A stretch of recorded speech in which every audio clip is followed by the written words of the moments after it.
dengan eh, laboratorium diagnostik ya.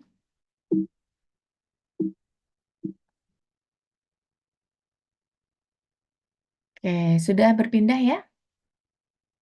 Nah, kita ke definisi keganasan dulu ya. Keganasan itu kondisi di mana sel telah kehilangan pengendalian dan mekanisme normalnya. Jadi, sel-sel itu kan harusnya mengalami apoptosis ya. Dia ada yang baru, kemudian sel yang lama apoptosis. Nah, keganasan ini, proses apoptosisnya itu terganggu, sehingga terbentuklah suatu massa dan kalau dikatakan ganas itu biasanya progresivitasnya apa eh, cepat dan dia bisa bermetastasis ke organ yang lain ya. Itu adalah ciri-ciri suatu keganasan ya. Nah, terus ada perubahan dari pertumbuhan sel ya, baik morfologi maupun fisiologi ya. Jadi fungsinya itu biarpun banyak tetapi fungsinya tidak sama dengan sel yang normal ya. Nah, sebetulnya apa sih tumor marker? Tumor marker, jadi tumor marker itu adalah parameter yang bisa kita periksa, di mana parameter tersebut menandakan adanya suatu pertumbuhan yang abnormal, ya. Nah, sulitnya parameter ini tidak tidak bersifat pasti gitu, tidak mendiagnosis secara pasti, sehingga tidak bisa digunakan tunggal untuk mendiagnosis suatu marker tumor ya, untuk mendiagnosis suatu keganasan ya. Dan bahkan biasanya pada yang non eh, ganas, yang jinak pun dia bisa meningkat meskipun perbedaannya signifikan ya. Nah, jadi si marker ini tentu pasti dia dihasilkan oleh si sel tumor tersebut atau dihasilkan oleh efek dari adanya pertumbuhan yang abnormal ini, ya. Kemudian yang ideal dari tumor marker itu adalah tumornya harus sejalan dengan pertumbuhan si besar masanya. Jadi idealnya masanya makin besar, maka eh, kadarnya itu meningkat, jadi sejalan, jadi signifikan sejalan dengan pertumbuhan massa atau signifikan sejalan dengan eh, tersebarnya atau metastasisnya suatu si keganasan ini, gitu ya. Jadi si tumor marker ini bisa diukur di dalam serum, ya tahu kan perbedaan serum dan plasma pastinya ya. Kemudian bisa juga di dalam cairan tubuh, misalnya di cairan sendi atau cairan otak ya, atau di urin ya. Pokoknya di cairan tubuh bisa ditemukan yang bisa berdekatan dengan organ atau yang tidak berdekatan dengan organ, itu bisa kita temukan ya. Nah, apa sih sebetulnya manfaat dari si tumor marker ini secara umum ya? Bukan hanya di sistem urinaria saja. Jadi, tumor marker itu, eh, tumor marker apapun ya, dia bu, eh, fungsi utamanya adalah bukan untuk mendiagnosis, tapi biasanya adalah untuk melihat monitoring atau pemantauan suatu terapi. Kemudian untuk melihat prognosis dari si pasien tersebut. Kemudian baru yang ketiga adalah diagnosis, yang keempat biasanya kita screening.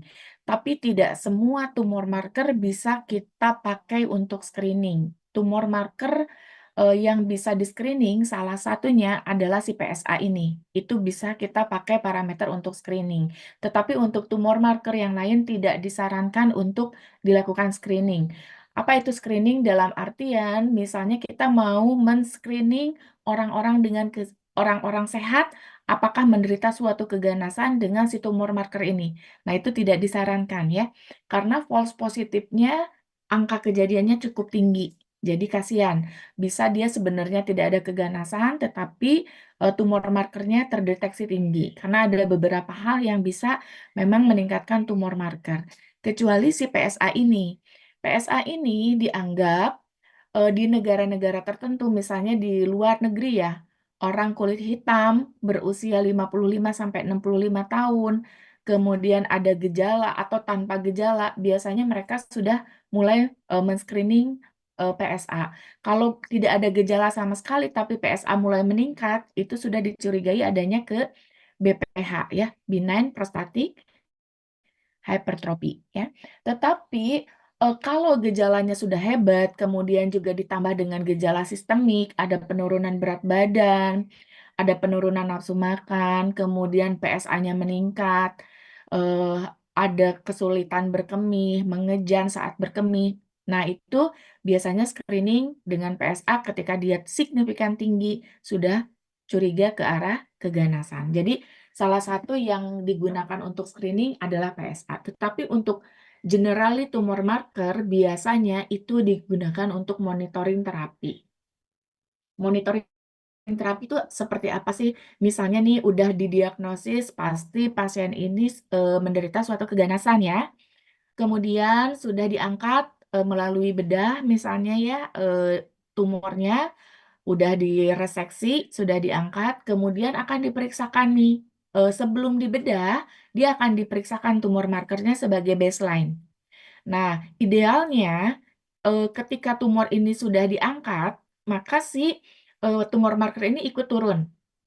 Tetapi ada kalanya jika prognosisnya tidak baik, dia tumor markernya tetap tinggi. Dengan asumsi berarti si tumor ini sudah banyak metastasis ke organ yang lain. Itu sebabnya ini merupakan bisa merupakan parameter untuk prognosis si pasien.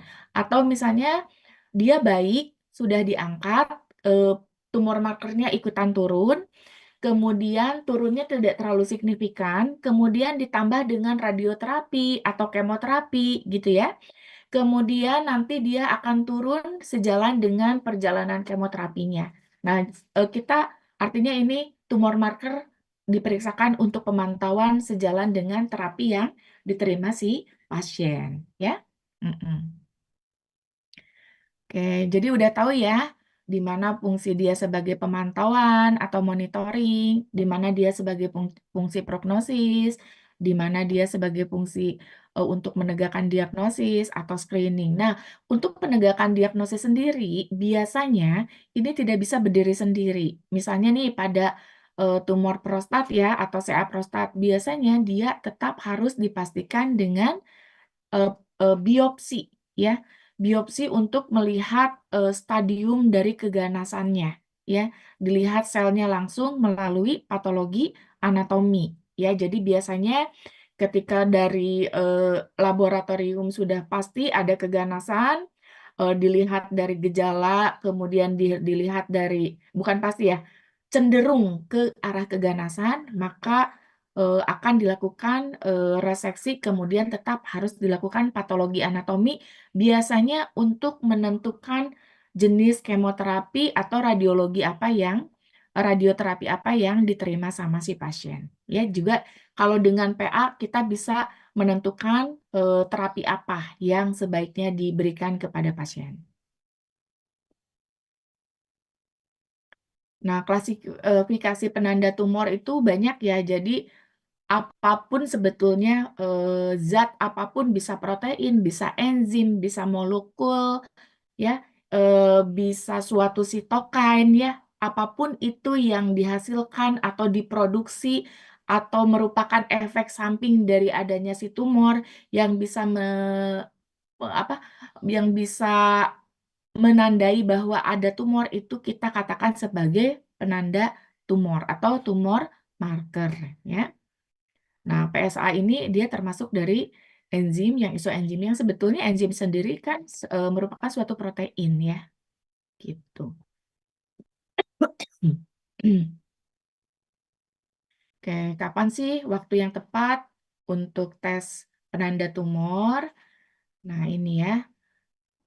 Sebelum pengobatan, jadi harus ada baseline dulu, terutama kalau untuk monitoring ya. Kalau kita nggak tahu dari awal, maka kita nggak tahu apakah terapi kita sudah betul, apakah tindakan bedah kita sudah benar-benar mengeliminasi, mengurangi ya. Nah, makanya sebelum dilakukan apa-apa, sebelum dilakukan terapi atau tindakan, kita harus lakukan pemeriksaan baseline ya.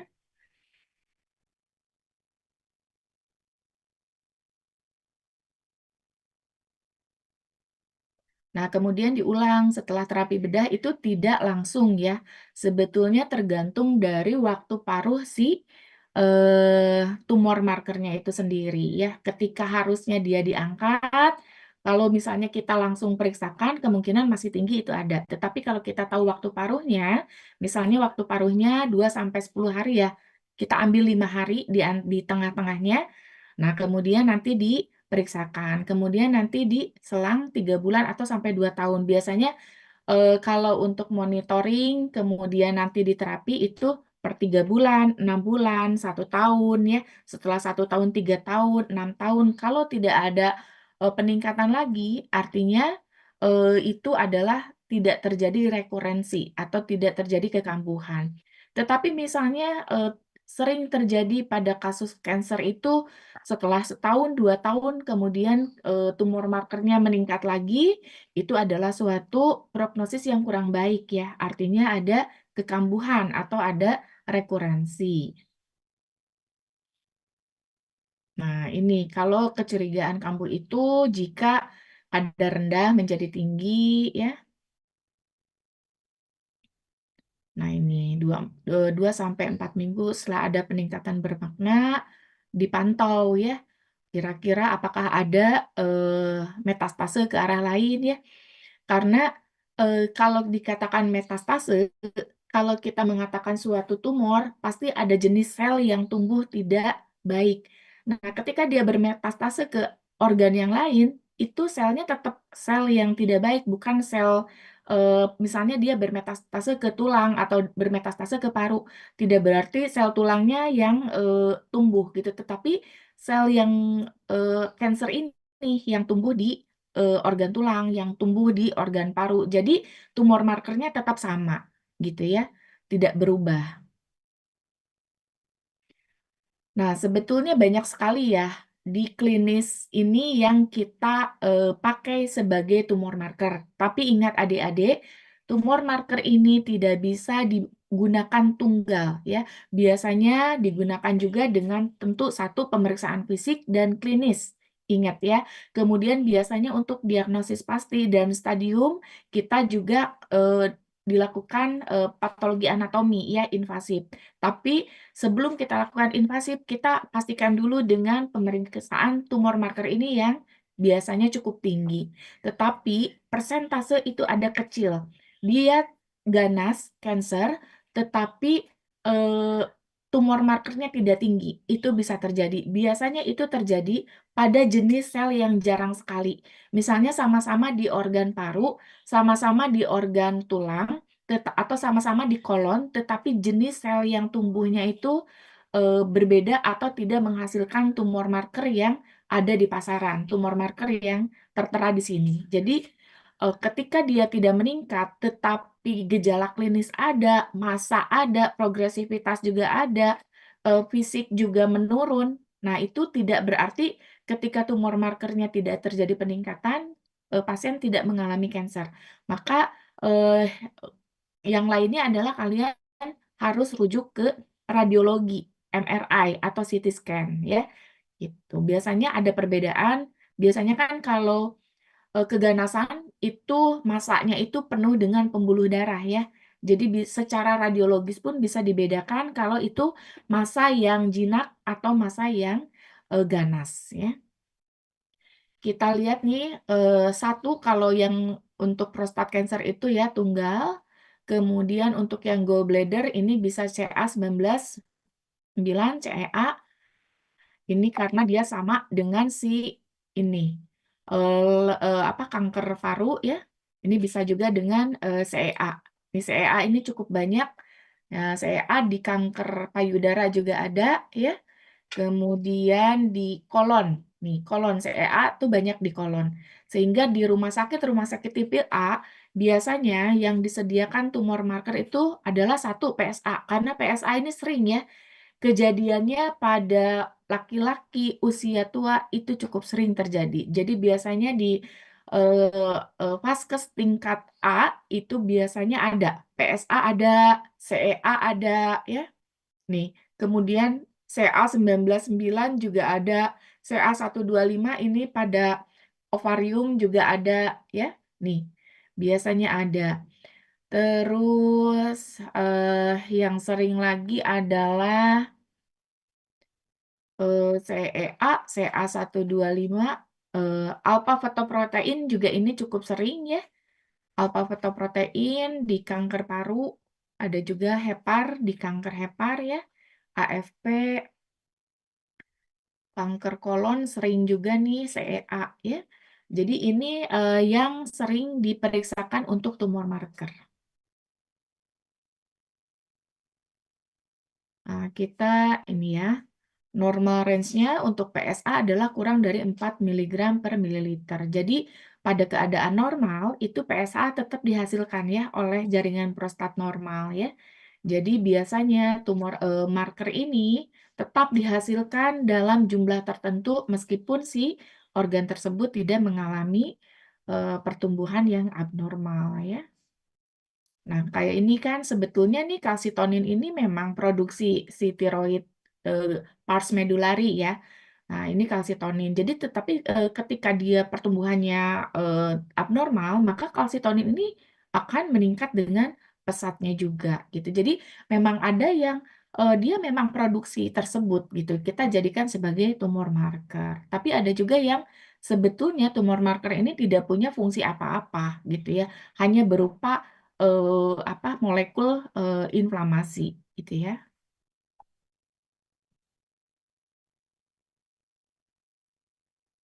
Ini yang CA199 ya. Ini untuk bisa kanker kandung kemih ya. Kandung kemih atau vesika urinaria.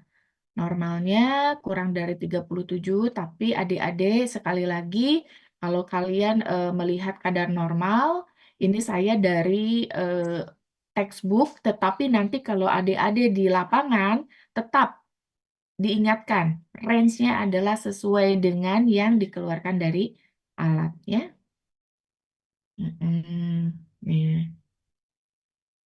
Peningkatan kadar melebihi rujukan, tetapi masih kurang dari 100. Ini masih kita katakan sebagai green zone ya, daerah abu-abu, tapi belum tentu dia malignan, tapi belum tentu juga dia jinak. Hati-hati ya.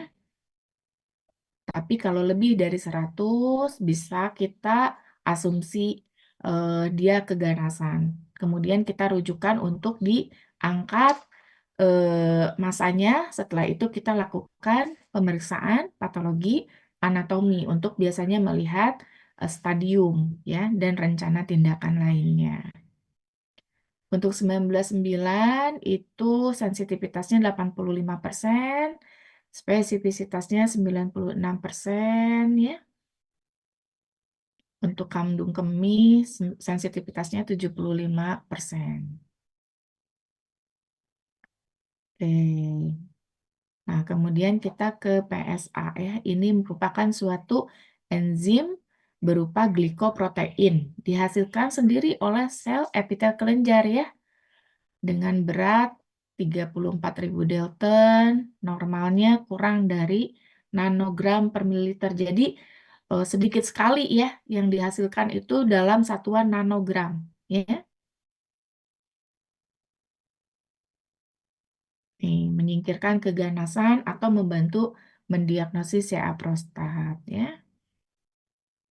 Nah, ingat, tetapi infeksi prostat, infeksi karena bakteri itu pun bisa meningkatkan PSA ya, atau iritasi, misalnya ada trauma ya, itu juga bisa meningkatkan PSA, atau misalnya pembesaran yang benign itu juga bisa meningkatkan, tapi biasanya peningkatannya tidak terlalu tinggi ya. Nah, ini penyebab kematian terbanyak di Amerika ya, di Asia juga ya, dan sekarang di Indonesia juga kalau saya lihat prevalensi itu semakin meningkat ya, banyak kejadiannya, insidensinya terutama kalau dulu usia lebih dari 65 tahun, tapi kalau sekarang 45 tahun ke atas itu harus sudah diwaspadai, terutama dia yang punya histori keluarga dengan CA prostat ya.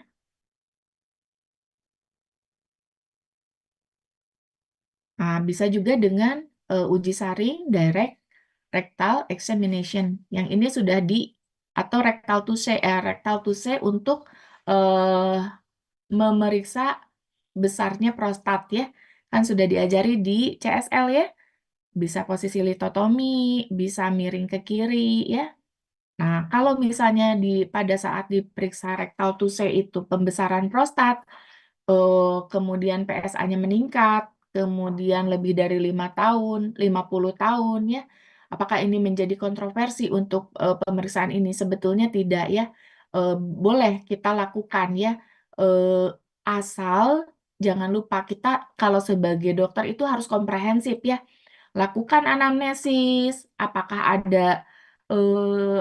ada histori di keluarganya ya. Kemudian apakah ada gejala klinis, susah berkemih, tidak puas kencing ya gitu. Boleh dilakukan rectal tuse ya pada lebih dari 50 tahun dan boleh dilakukan pemeriksaan PSA langsung ya. Kita lebih baik mencegah sebelum terjadi komplikasi lanjut daripada kita tidak waspada tetapi akhirnya sudah jatuh ke stadium lanjut ya.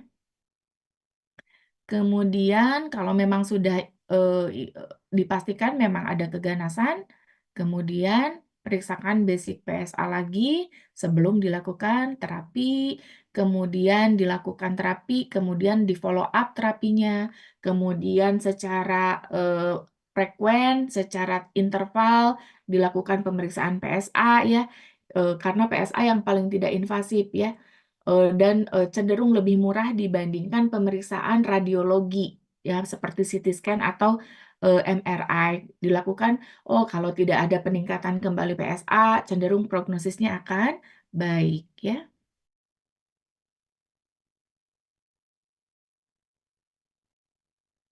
Hmm, ini udah sama ya di Asia Tenggara. Ini sudah banyak juga kasusnya, termasuk di Indonesia ya. Dan karena apa ya, bukan ketidakpedulian banyak, jadi kalau bapak-bapak itu tidak peduli dengan ininya ya, jadi tidak dirasa gitu, padahal harusnya ketika seorang pria kemudian sudah berusia lebih dari 50 tahun dia harus aware seperti wanita dengan histori keluarga seamame gitu ya. Jadi kita kan kalau wanita ada sadari gitu ya, jadi periksa sendiri. Nah, sama prostat pun seperti mame pada wanita. Jadi benar-benar harus diwaspadai pada pria gitu ya, karena komplikasinya jadi angka kematiannya cukup tinggi gitu ya, dan ini harus kita screening dari awal ya. Ya, diduga ini genetik, diet, gaya hidup. Ya, kita tahu ya kalau yang namanya keganasan itu selalu ada dua faktor. Harus ada dua faktor, internal dan eksternal. Kalau internal pasti dia harus ada kecenderungan untuk genetically punya riwayat mudah terkena kanker. Kemudian kalau faktor eksternal biasanya gaya hidup ya, kemudian radiasi, polusi, diet ya, gizi itu pasti mempengaruhi gitu ya. Kemudian misalnya atau ada infeksi yang berulang atau pernah kena trauma ya, itu bisa atau hormonal ya. Banyak faktornya gitu kalau kita bicara mengenai apa itu namanya cancer. Nah, bagaimana sih sebetulnya imunologi dari tumor ini? Sebetulnya pada pemeriksaan kita itu tetap prinsip pemeriksaannya itu adalah antigen antibody ya, di mana semua tumor marker kita anggap sebagai antigen di dalam suatu reagennya ditangkap oleh suatu antibody yang sudah dibuat secara pabrikan. Jadi monoklonal antibody biasanya, antibody spesifik yang bisa mengenali tumor marker tersebut, ya. Jadi meskipun sel tumornya itu berasal dari jaringan sendiri, namun umumnya dia mengekspresikan antigen asing, ya. Jadi tidak baik-baik aja, gitu ya. Sehingga si tumor marker ini juga ketika dia dikeluarkan, dia tetap merangsang respon imun badan itu baik humoral maupun seluler, ya. Jadi sama seperti ketika si badan ini terkena penyakit infeksi ya. Jadi badan sakit gitu ya.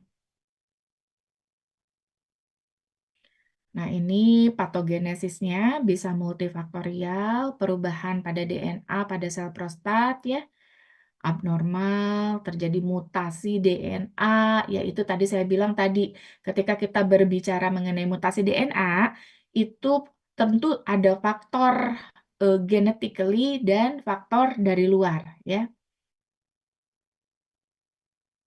Mutasi sehingga tidak ada tumor supresor gen. Kan sebetulnya terhadap adanya tumor pun tubuh itu sudah punya kompensasi ya. Jadi tubuh punya respon awal terhadap adanya suatu pertumbuhan yang tidak baik melalui tumor supresor gen. Nah, ketika terjadi mutasi, fungsinya ini si tumor supresor gen ini menjadi tidak berfungsi ya. Sehingga terjadilah pertumbuhan yang tidak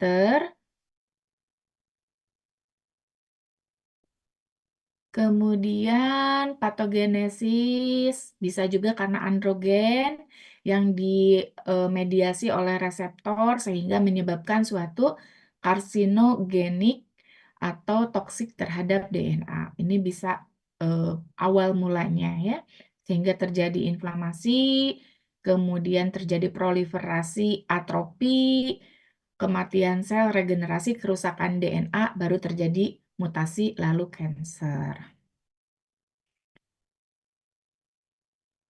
Diagnosis tentu pasien datang biasanya kalau ada keluhan utama ya. Keluhan utama dari pasien dengan CA prostat itu biasanya dia pada saat kencing harus mengedan atau dia kencing tapi tidak puas. Jadi merasa masih penuh kandung kencingnya gitu ya. Anamnesis. Kemudian misalnya pasien, nah hati-hati karena sekarang insidensinya semakin muda. Jadi kalau zaman dulu itu 50 tahun baru dicurigai, tapi hati-hati sekarang di 45 tahun, 40 tahun itu masih ada kejadian ya. Jadi jangan ragu kalau memang kalian curiga ke arah BPH, ke arah pembesaran prostat, lakukanlah colok dubur ya. Tetapi sekali lagi hati-hati, colok dubur itu sebenarnya dokter umum itu bisa ya. Colok dubur itu kan bukan hanya pada prostat ya, tetapi pada hemoroid pun perlu dilakukan ya, perlu pemeriksaan. Jadi saran saya kalau kalian untuk melakukan pemeriksaan ini sebaiknya ditemani oleh perawat ya, hati-hati ya. Nanti kalau misalnya dari anamnesis, pemeriksaan fisik mendukung colok dubur DRE, direct rectal examination-nya pun Anda curiga, misalnya kalau besar, terjadi pembesaran di daerah prostat, angka 12 ya, di jam 12, berbenjol-benjol, misalnya besar, nyeri tekan, ya, immobile, terfiksasi, hati-hati, kemudian kalian kalau mau rujuk ke uro boleh, atau mau sebelum rujuk kalian lakukan dulu pemeriksaan PSA juga boleh ya. Jadi nanti pasien setelah dilakukan pemeriksaan PSA, kalian biasanya sarannya begini, Bu, nanti setelah ada pemeriksaan hasil lab, Ibu bawa bapaknya atau bapak silakan langsung Itu ke kopiah dokter kopiah uro, misalnya begitu terus nggak ya. ke Malaysia nggak sih aib nggak sih mending aib bonus ya bisa buat apa aja. Halo, Nobertus kamu bocor. Udah di mute? Nah, jadi gitu ya, biasanya sebelum kalian advis, nah biasanya kita lakukan dulu, kalian lakukan dulu pemeriksaan PSA. Habis itu nanti dia kontrol bawa PSA dengan catatan dari kalian, mohon pemeriksaan lanjut pasien dengan keluhan ini, pada pemeriksaan fisik begini-begini, hasil lab terlampir, misalnya gitu. Nanti kali sesuai FKTP dirujuklah ke rumah sakit tipe B atau tipe A, misalnya kalau memang PSN-nya juga tinggi, maka kemudian akan dilakukan pembedahan, biopsi ya, kemudian ada hasil PA, kemudian kalau misalnya ternyata tidak ganas, bisa dikembalikan ke kalian. Misalnya kalau BPH bisa terapi dengan antiinflamasi biasa. Tapi kalau misalnya ganas, maka dia akan dilakukan terapi di fasilitas yang lebih besar ya, karena nantinya akan kemoterapi dan lain sebagainya. Nah, kita lihat nih ada suatu algoritme ya. Men 50 tahun biasanya kulit hitam ya. Kalau kulit hitam nih faktor resikonya jadi lebih rendah ya di 45 tahun, atau dia laki-laki punya histori keluarga, menjadi faktor resikonya turun 45 tahun. Lakukan pemeriksaan DRE atau bukan atau lakukan dua pemeriksaan ini ya. Kalau dari rectal tussaudnya sudah abnormal, PSA-nya misalnya eh, normal atau positif atau borderline, itu kita lakukan TRAS ya. Jadi diambil biopsi melalui dari dari rektal ya, untuk melihat stagingnya. Kalau positif dilihat stagingnya berapa, kalau negatif dicek lagi PSA-nya ya. Kalau normal nanti kita ulang misalnya setahun kemudian. Tapi kalau lebih dari 4, di repeatnya 3 atau 6 bulan kemudian ya. Ini kalau yang dari direct rectal examination-nya abnormal. Tapi kalau normal kita bisa cek hanya PSA-nya saja ya. Kalau kurang dari 4, oke. Kalau velocity-nya kurang dari 0,75, kita lihat PSA-nya kurang dari 2, DRE-nya nanti kita cek lagi. Tapi kalau PSA-nya 2 sampai 4, kita bisa annual, jadi per tahun dicek lagi double ini, DRA dan PSA. Tapi kalau total kurang dari 4, PSA velocity-nya lebih dari 0,75, apa itu PSA velocity? Nanti ada di slide selanjutnya ya.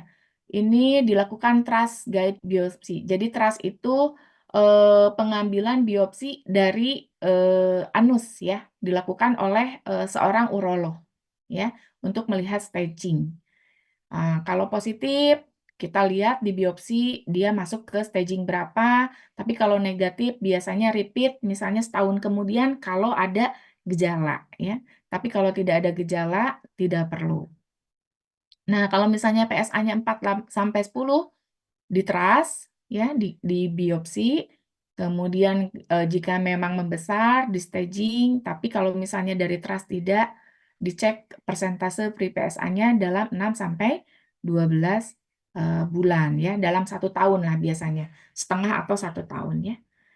Kemudian dicek persentase free PSA-nya, kalau rendah nggak usah, tapi kalau biopsi kita lakukan, kalau biopsinya negatif, kita cek lagi PSA 6 sampai 1 tahun kemudian, tapi kalau dari biopsinya positif, tentukan staging berapa, kemudian dilakukan terapi ya.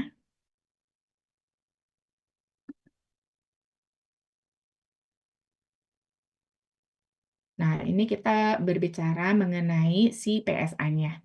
Jadi dua bentuk utama di dalam sirkulasi itu ada, kita katakan kompleks PSA ya. Kompleks PSA itu adalah C kompleks PSA dan free PSA. Ada dua ya. Yang kompleks dan yang free. Yang kompleks itu kalau kompleks berarti dia ada gabungan ya. Yang kompleks itu berarti adalah si PSA ditambah dengan protease inhibitor alpha 1 anti chymotrypsin atau ACT dengan A2 makroglobulin ya. Waktu paruh dari PSA dan free PSA adalah 22 dan 33 jam. Jadi kalau misalnya kita lakukan bedah hari ini, maka besok kita sudah bisa periksakan PSA-nya atau free PSA ya, total PSA atau free PSA. Kalau total PSA itu adalah kompleks dengan free, tapi kalau free PSA hanya free PSA. Nah, ini bisa yang mana? Boleh, tapi kalau kebanyakan itu hanya PSA ya, boleh. Total PSA ya.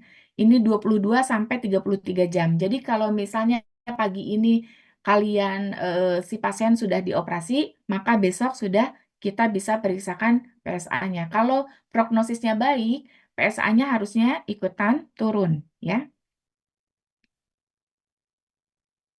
Nah, ini ya.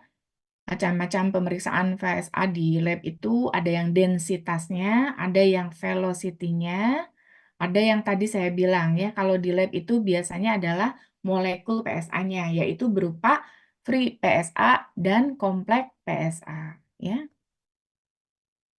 Nah, ada juga nanti pemeriksaan rasio antara free PSA dan total PSA.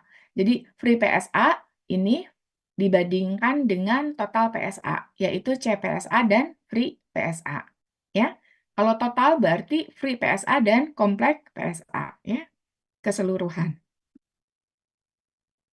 Nah, ini density rasio kadar PSA terhadap volume prostat yang diukur melalui TRAS. Jadi kalau kita mau periksa density, itu benar-benar makroskopis melihat besar kelenjar ya. Ukuran kelenjarnya besar, densitasnya besar ya. Kelenjar ukurannya kecil nih, tapi PSA-nya tinggi. Ini bisa kita tersangka CA prostat dengan cut off densitas PSA adalah 0,15 ya. Kekurangannya peralatannya mahal dan tenaga ahli untuk trasnya. Tenaga ahli tras biasanya adalah seorang ahli bedah urolog ya. Nah, ini velocity ya, tadi yang ada di alur itu ya. Rata perubahan PSA di mana PSA meningkat terus-menerus dari waktu ke waktu ya. 0,75 nanogram per mililiter per tahun. Nah, diduga kuat CA prostat. Jadi kalau kita mau lihat velocity, artinya si pasien sudah pernah monitoring ya. Jadi per tahun nih, kita udah tahu nih peningkatan dia per tahun. Dan diingatkan kembali ya adik-adik, kalau kita mau merujuk suatu pemeriksaan laboratorium, jangan pindah-pindah lab ya, karena belum tentu alatnya sama. SDM-nya juga belum tentu berbeda. Karena kita ini kadarnya kecil sekali ya. Jadi perubahan alat, perubahan SDM pada volume yang kecil itu sangat berpengaruh ya.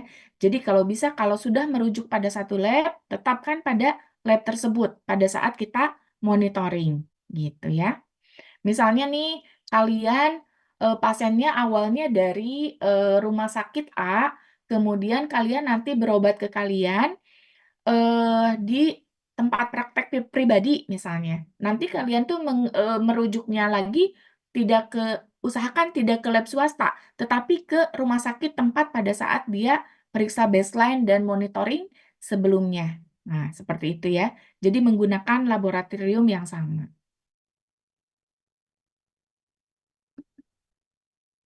Nah, ini yang tadi saya katakan ya, ada rasio antara free PSA dengan total PSA. Ini sangat membantu diagnosa si karsinoma prostat ya. Kalau CA prostat biasanya persentase free PSA-nya tuh lebih rendah dari 20%, di mana rasio antara free PSA dengan total PSA-nya itu adalah 0,2 ya. Jadi nanti kalau kalian labnya cukup canggih, ada free PSA dan total PSA, bisa diperiksakan rasionya. Rasio antara free PSA dengan total PSA. Ya. Tetapi sekarang itu biasanya pakainya yang total PSA, tidak ada free PSA. Ya, jadi PSA aja gitu. Kalau PSA saja itu biasanya adalah total PSA. Ya, jadi kalau kalian mau periksakan rasio, kalian harus minta nih ke labnya. Saya mau mintakan pemeriksaan free PSA dan total PSA, terus nanti kalian hitung rasionya, gitu ya.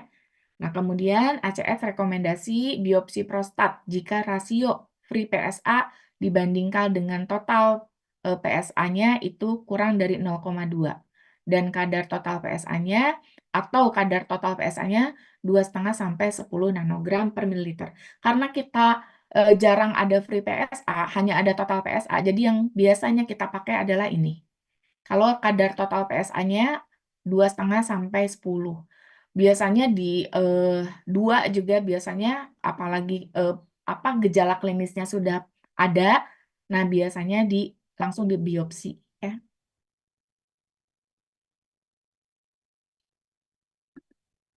Masih banyak nggak?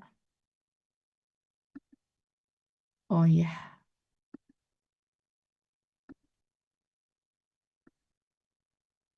tadi sampai sini ya.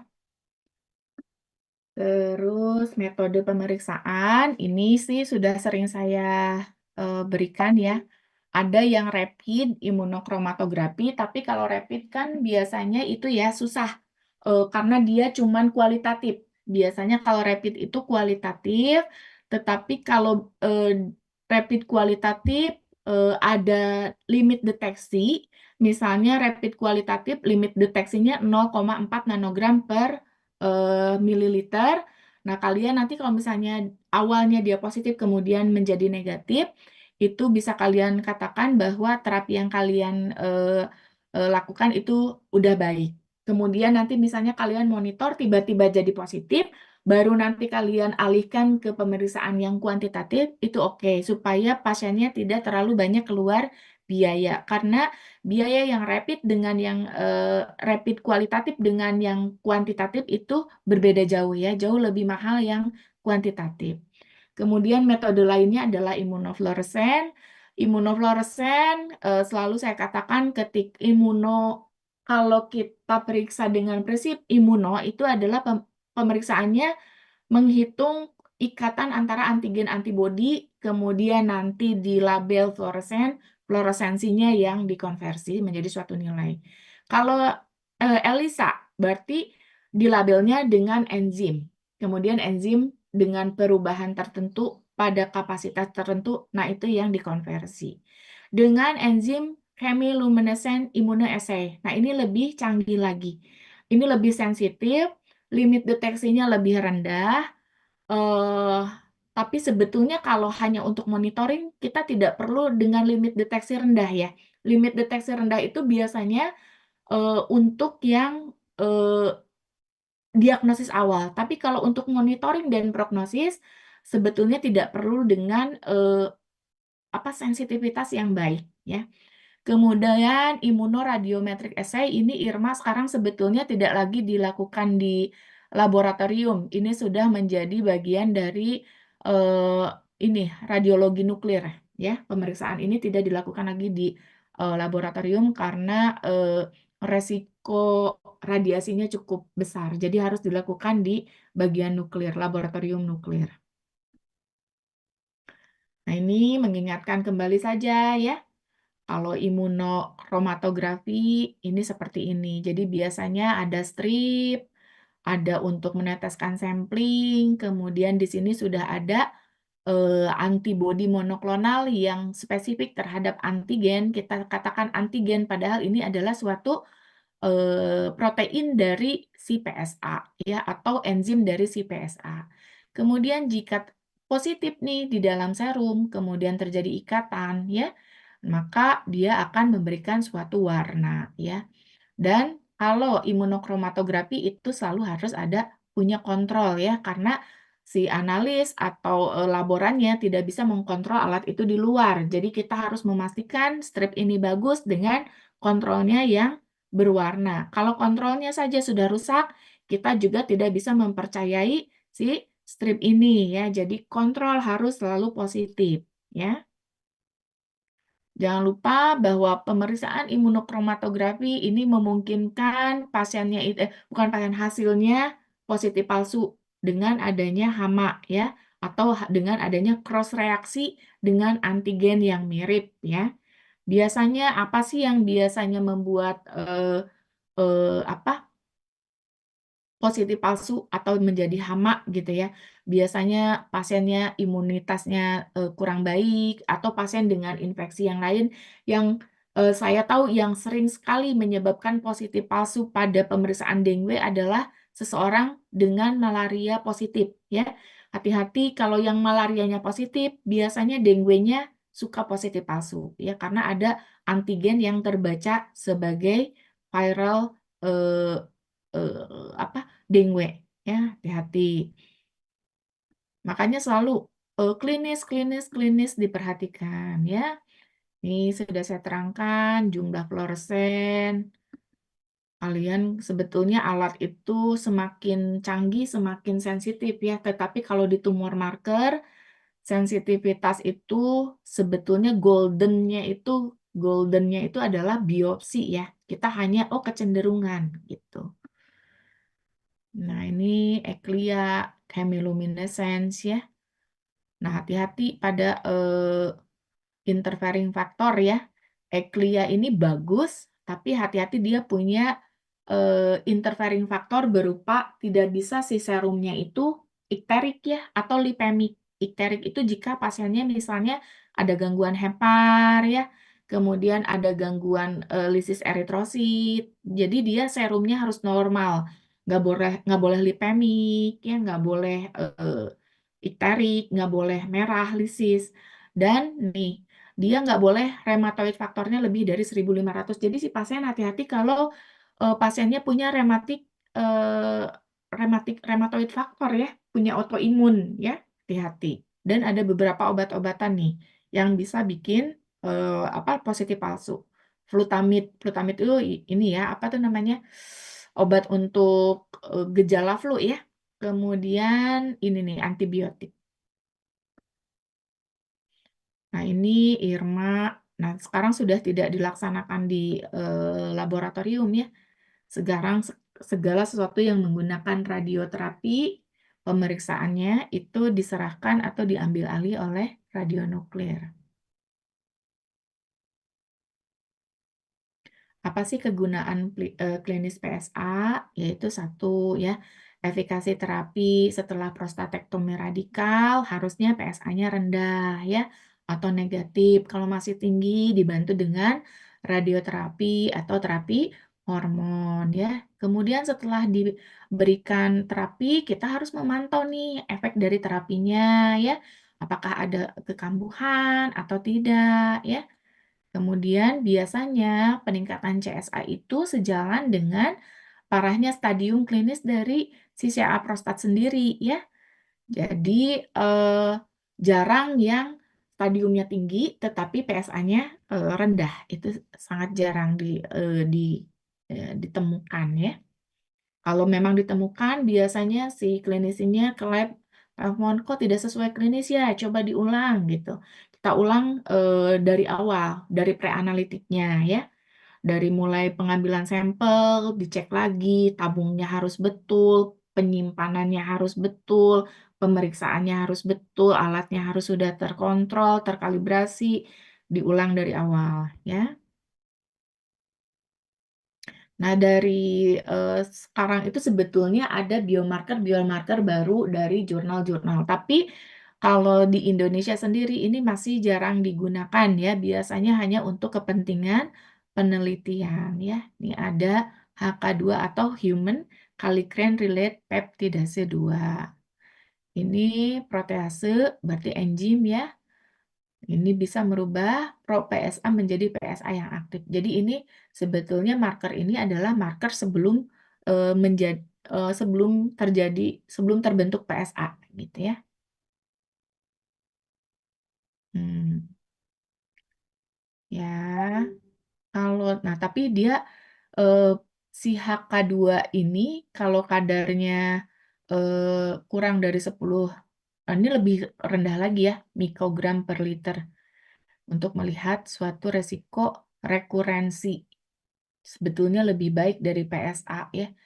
Karena kalau PSA itu sudah jadi PSA-nya, kalau ini dia enzim yang merubah dari pro PSA. Jadi kalau HK ini kemungkinan PSA-nya belum tinggi, HK2-nya sudah positif nih, ya, gitu. Tapi masih jarang ya di Indonesia reagennya masih harus pre-order ya. Nah, ini kemudian IGFS dan binding protein atau IGF-BPS. Peningkatannya itu eh, peningkatan IGF-1 dan penurunan IGF-P3 ini merupakan sejalan dengan peningkatan resiko CA prostat. Jadi ini yang bisa di-screening di awal ya. Nah, peningkatan ini, penurunan ini peningkatan resiko CA prostat ya. Ini sejalan dengan ukuran dan progresi tumor, kemudian ini hanya di prostat, jadi lebih spesifik nih si pemeriksaan ini ya. Ya, ringkasan nanti dibaca sendiri ya. Mudah-mudahan kalian bisa paham apa yang sudah saya berikan, meskipun lewat apa ini namanya Zoom, tapi saya rasa mau di Zoom di kelas kalau memang niatnya mendengarkan dan memang memerlukan suatu daripada harus baca sendiri, saya rasa kalian pasti mendapatkan manfaatnya ya. Karena saya rasa percuma juga di kelas kadang-kadang tekan-kantuk ya, eh, nggak konsentrasi. Kalau saya lebih baik kalian bisa fokus mendengarkan lewat Zoom. Tapi tadi saya dengar si Nobertus aja sambil ngobrol tuh. Ke sana, ke sini, ngobrol ini, ngobrol itu. Gimana mau dengerin saya kasih kuliah gitu ya. Tapi monggo ini kan suatu ini ya. Kalau kalian sudah dewasa sih ya, mana yang perlu aja lah gitu. Kita kan sebetulnya kalau kuliah zaman sekarang tuh kita hanya sebagai fasilitator ya. Kalian sudah dewasa, bisa mengatur diri sendiri ya. Bisa tahu apa sih saya butuhnya apa yang saya merasa tidak butuh, it's okay. Kalau kalian bisa belajar sendiri, bisa memahami sendiri, nggak apa-apa ya. Saya rasa bersyukur. Baik, cukup ya. Silakan jika ada yang ingin ditanyakan atau didiskusikan. Ini sudah jam berapa, Dek? Masih banyak ya waktunya ya. Kita sampai jam 4.20. Silakan jika ada yang ingin bertanya. Dek, ini terakhir apa? Kapan? Ujiannya kapan?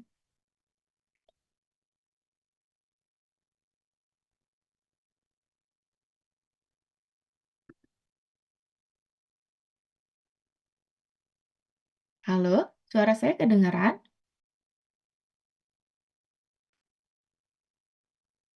Terdengar dong. Terdengar ya? Oke, cukup. Tidak ada yang didiskusikan atau ditanyakan? Cukup ya. Belajar, harus kurius. Apa yang dosen sih ngasih? Saya rasa kalau kalian mau mengeksplor itu lebih baik ya. Eh, dan ketika kalian menjawab soal, kalau kalian paham, terus kalian banyak eksplor, tapi ingat yang harus kalian tahu, hafalkan saja dulu. Nanti yang lain nice to know itu kalian baca sendiri, memperkaya ya, memperkaya wawasan gitu ya. Supaya nanti kalian menjadi dokter yang handal, yang dokter yang bisa bersaing dengan sejawat yang lain ya. Oke, kalau tidak ada yang ingin didiskusikan, saya pamit ya. Saya izin lip. Wassalamualaikum warahmatullahi wabarakatuh.